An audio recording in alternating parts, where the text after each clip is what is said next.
Retrouvez Instant Mag, votre magazine quotidien présenté par Magali Barthès.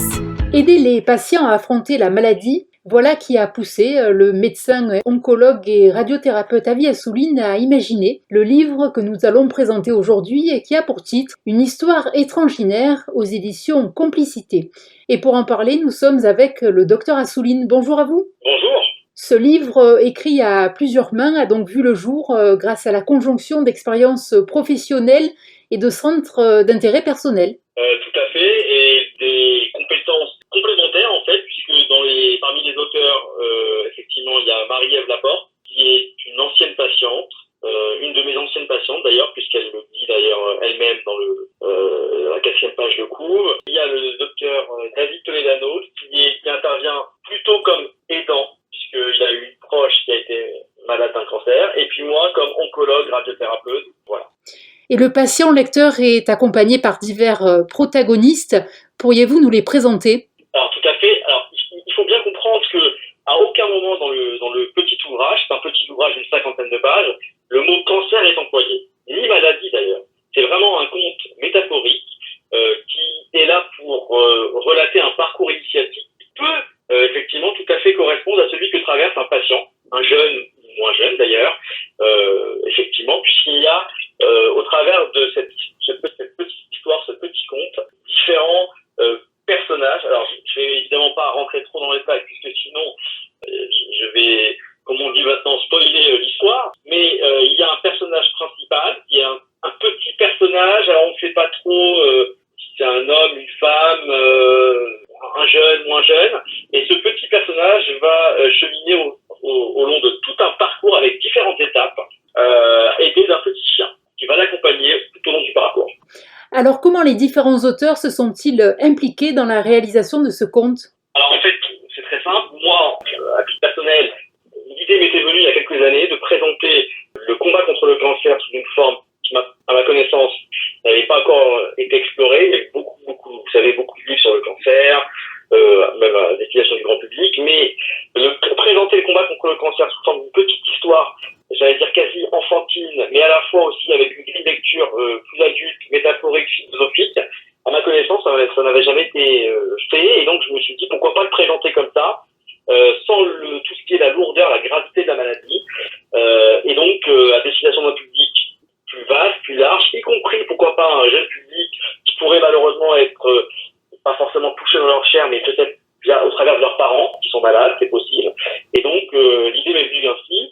Ensuite, j'en ai parlé à une de mes anciennes patientes, Madame Marie-Ève Laporte, qui, avec un de ses amis et élèves, le docteur David Toledano, nous avons essayé effectivement, et les deux en particulier, de rédiger l'histoire. Ils nous fait plusieurs fois le retour, et puis à trois, nous avons ainsi avancé sur ce projet, mais ça a pris quelques années, puisqu'effectivement, nous avions évidemment chacun nos travaux respectifs, et donc effectivement, il nous fallait aussi du temps pour décanter un peu comment on allait présenter aussi l'histoire. Et il faut aussi souligner la place importante prise par les illustrations, et la couverture de cette histoire étranginaire nous transporte déjà dans un univers fantastique. Tout à fait. Alors ça, c'était aussi de mes idées de départ. Je voulais associer à ce conte métaphorique, philosophique, et pourquoi pas un jeune public. Je voulais associer cela, vraiment, ça me tenait à cœur, par des illustrations. Et effectivement, c'est le fils de Marie-Ève Laporte qui effectivement travaille dans ce domaine, qui a fait de très jolies illustrations, qui agrémente le texte de manière tout à fait intéressante. Il y a grosso modo une illustration par chapitre, et chaque illustration résume le chapitre à venir. Donc voilà. Et oui, les images parlent souvent tout autant que les mots. Alors, de plus en plus de patients connaissent désormais les bienfaits de l'équithérapie, et le livre qui permet de nous évader serait-il devenu un remède presque comme les autres thérapies ? Alors effectivement, vous savez, tout ce qui peut aider le patient atteint de cancer pour traverser ces différentes étapes est important.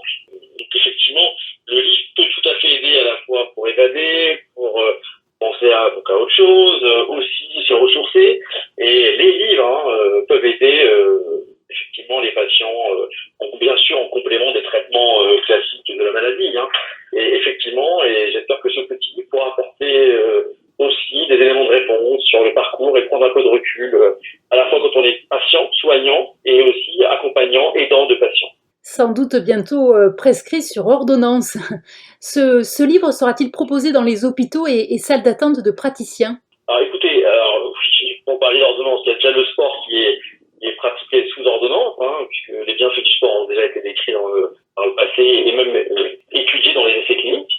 Les livres, ça viendra peut-être un jour. En ce qui concerne celui-ci, est-ce qu'il sera effectivement présenté aux salles d'attente? Je ne le sais pas encore, puisque ça dépend aussi évidemment de la maison d'édition, mais il est disponible de toute façon dans toutes les libraires et notamment en ligne, voilà. C'est en tout cas un livre qui fait du bien et qui sera sans doute utile à de nombreux malades et leurs proches remplis de questions. Y a-t-il désormais un protocole de communication mieux défini par les praticiens pour les patients et leurs familles? Alors, je ne sais pas si on peut parler de protocole de communication. En tout cas, il y a des efforts dans la communication que les praticiens et l'ensemble des équipes soignantes, d'ailleurs, pas que les praticiens, il y a des efforts qui sont faits au quotidien, qui doivent être poursuivis, faits pour communiquer au mieux auprès des patients, des familles, sur leur maladie, sur les questions qui se posent, sur les traitements aussi. Et effectivement, la communication est surtout de nos jours quelque chose de très très important pour les patients et leurs familles, aussi pour répondre à leur angoisse, à leur anxiété, tout à fait. Eh bien, merci beaucoup, Dr Assouline, pour cette interview. Je rappelle donc le titre de votre livre, Une histoire étranginaire, que vous avez coécrit avec Marie-Ève Laporte et le Dr David Toledano. Merci à vous. Et bonne journée. Bonne journée. Au revoir. Au revoir. Retrouvez Instant Mag, votre magazine quotidien présenté par Magali Barthès.